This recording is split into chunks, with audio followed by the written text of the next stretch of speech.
All right, so today we're going to get down and dirty talking about the books that I read in February 2025, as well as the books that I plan on reading in March 2025. I had an ambitious TBR for February that I did not quite finish or see all the way through. I did still make my way through three books, and those books were Old Man's War by John Scalzi, Livesuit by James S.A. Corey, and Mistborn by Brandon Sanderson.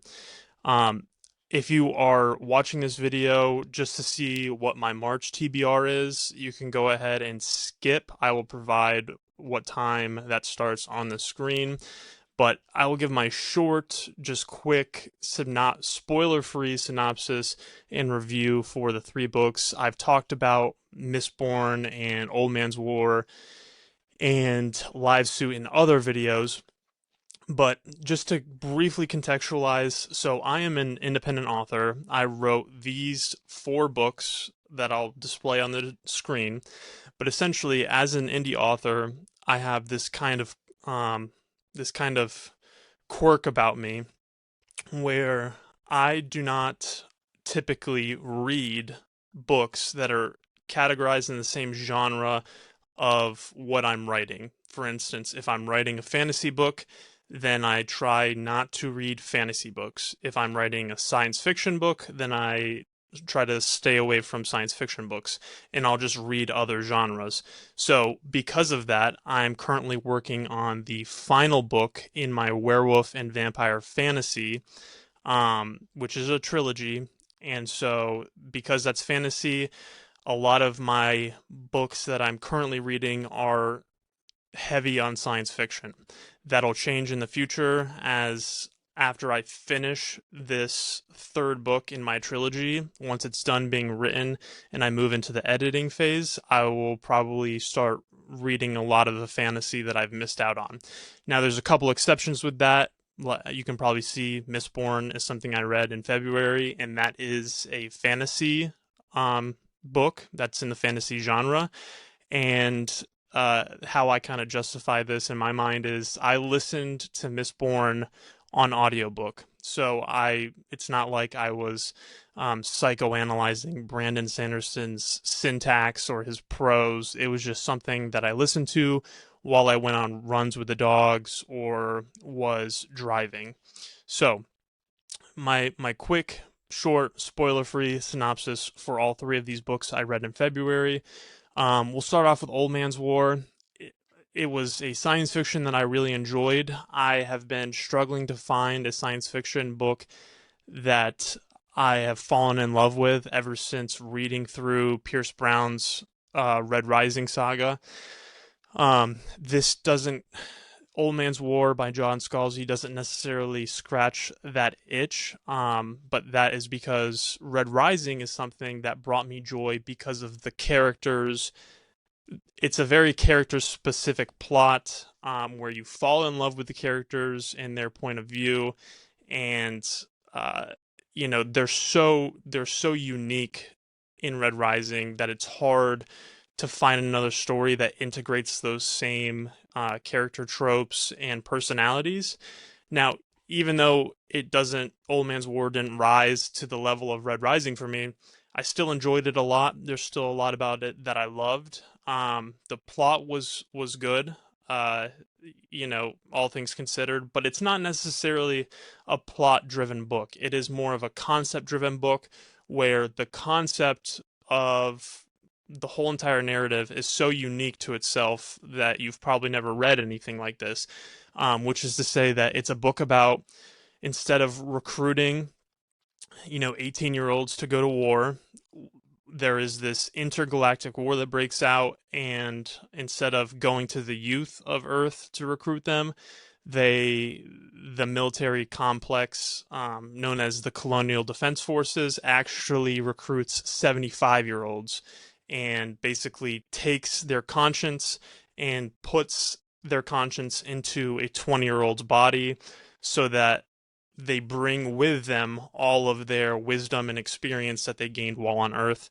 It's a very fantastic book. It's incredibly funny at times. John Scalzi definitely has a fantastic sense of humor, and I gave it 5 stars on Goodreads.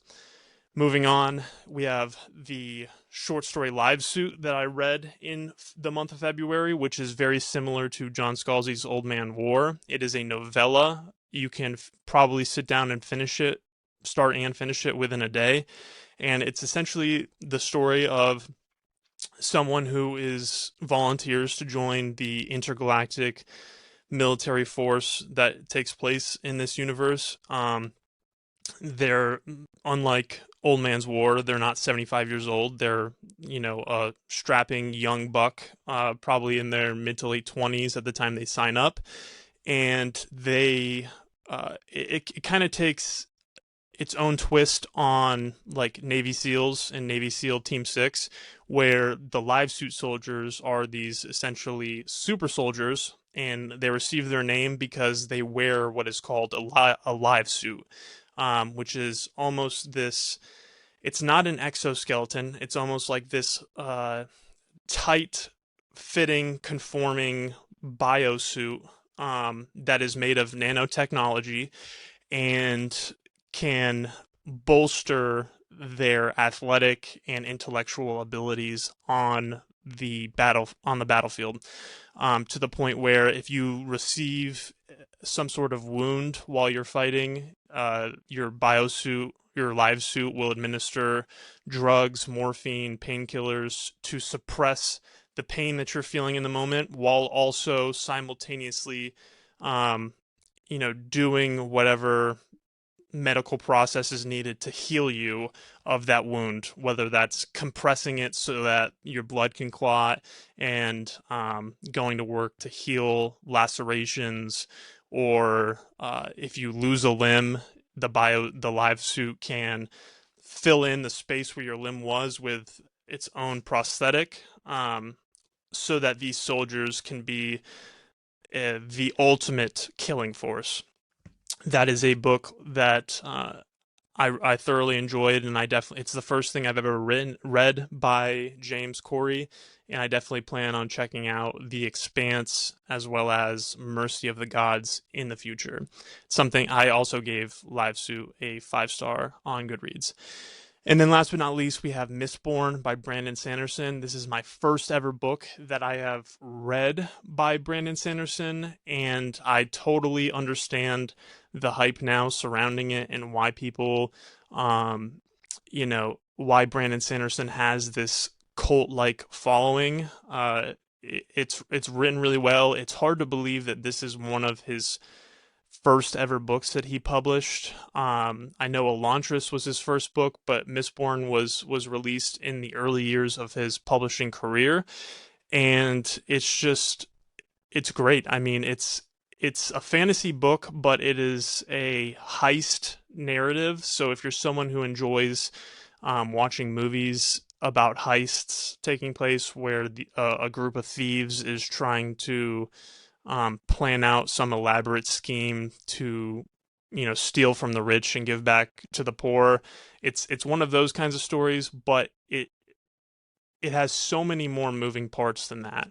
I'm not going to give anything away, but it has such a rich system of world building, a really unique magic system where the people who possess the powers of this universe ingest and swallow certain kinds of metals into their stomach, which allows them to burn these metals and transfer it into powers, essentially, without giving too much away. But more interesting to me was what was more interesting to me than the narrative or the characters was just the overall plot twist that you get at the end. It definitely takes its time to build the world in the beginning of the book, but towards the end, I mean, I was listening to audiobooks, so I can't conceptualize it in page numbers, but I would assume the last like 100 to 200 pages in the book are very fast paced, very gripping, and something that if you sat down, you probably would not want to get back up and you would want to finish it all the way through. I mean, it was an exhilarating ride. I can't wait to read the next two books in the Mistborn trilogy, and I'm excited to start those. So that was February, all the books that I read in February. Now let's move on to what I plan on reading in March. Let me get a sip of coffee.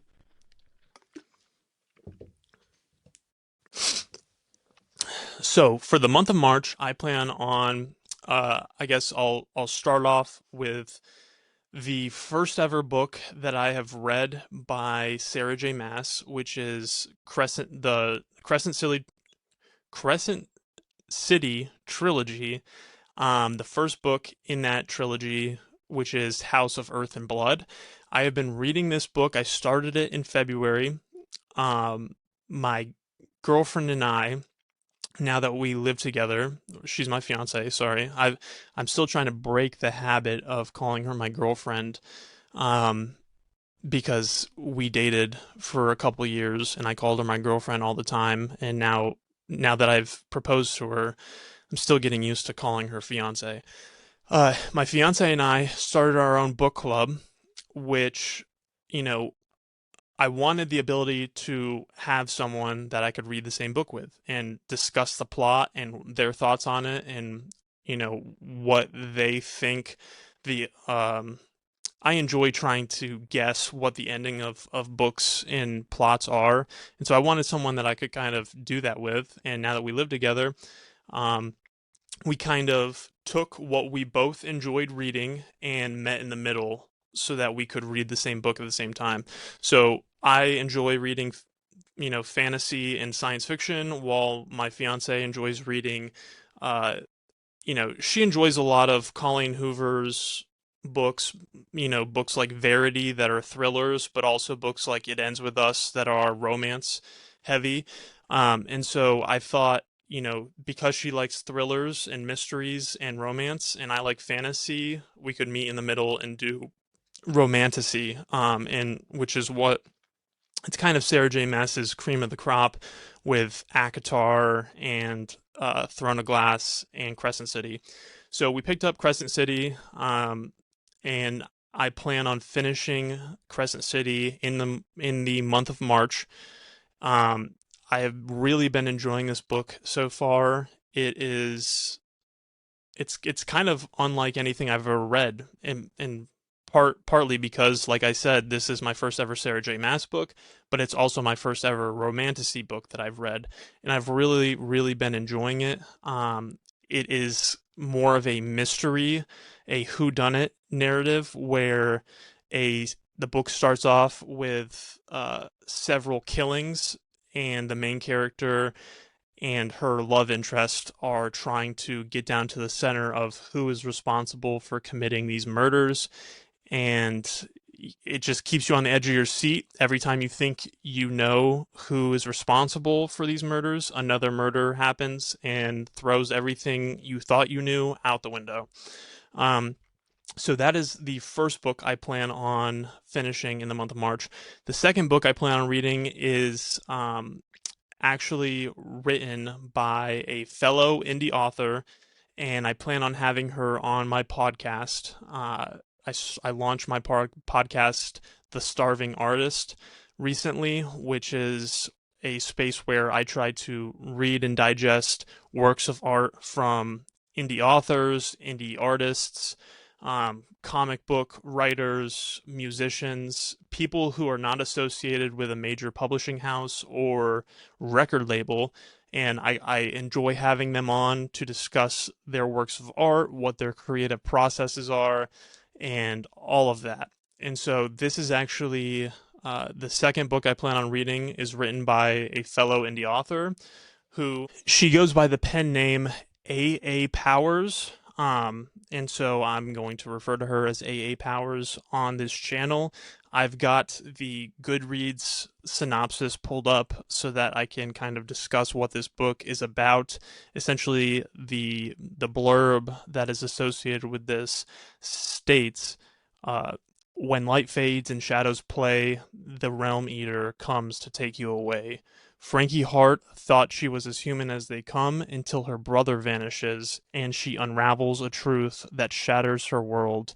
Not only is she half demon, but she is also the key to a prophecy that could either save or obliterate the human realm.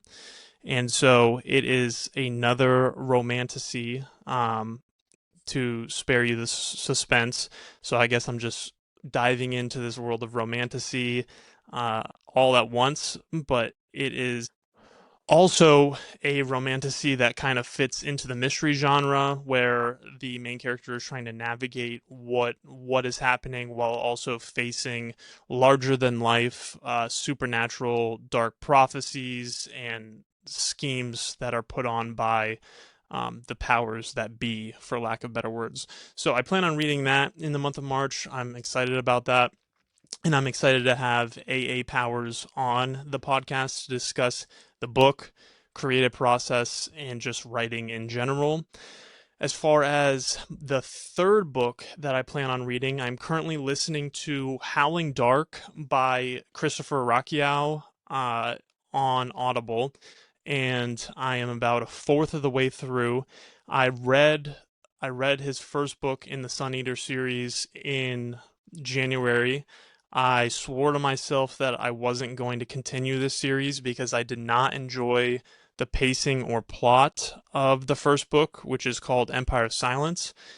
But so many people say that they had the same issues with this series and did not enjoy the first book. And if you just give the second book a chance, then you will more than likely come around to this series. So I had a credit on Audible, figured what do I have to lose by trying to get back into this series, and so I'm listening to that as we speak, and that is the third book I plan on finishing in the month of March.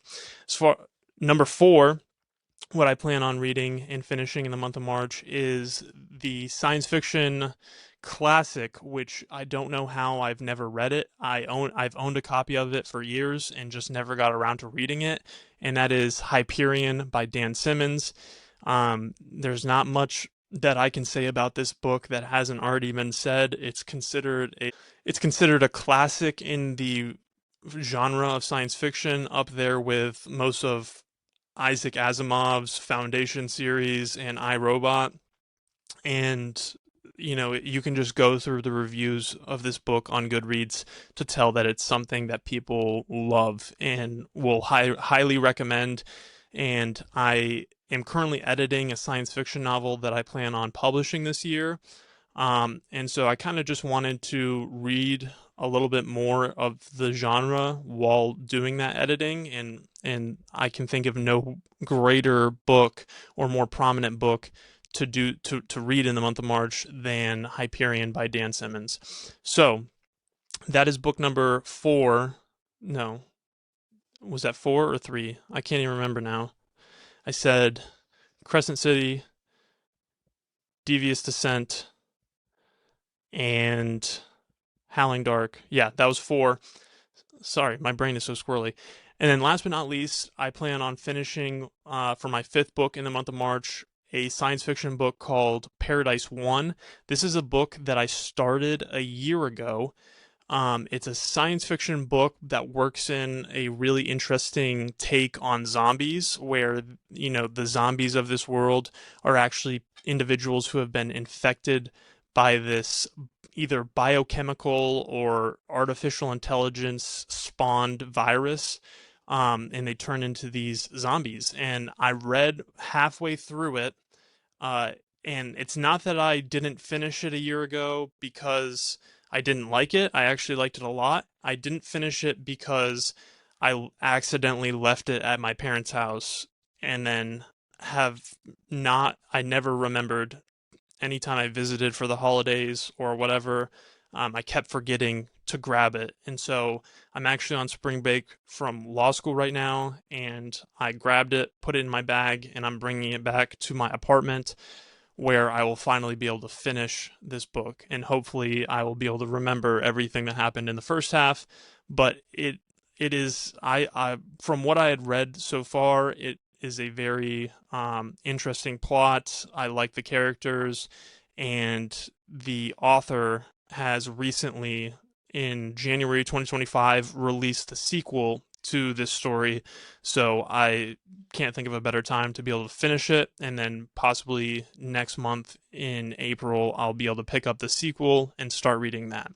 So, with all of that being said, I plan on reading 5 books in March, and I'm excited for all that's happening on this channel. I hope that you enjoy watching these videos, and hopefully will tune in to watch the podcast, the Starving Artist podcast, when I have A.A. Abrams. I wanted to say J.J. Abrams, who directed the Star Wars movies. When I have A.A. Powers on to discuss her book, Devious Descent. With all that said, I will see all of you in a couple of weeks to discuss which of those 5 books I was actually able to finish in the month of March.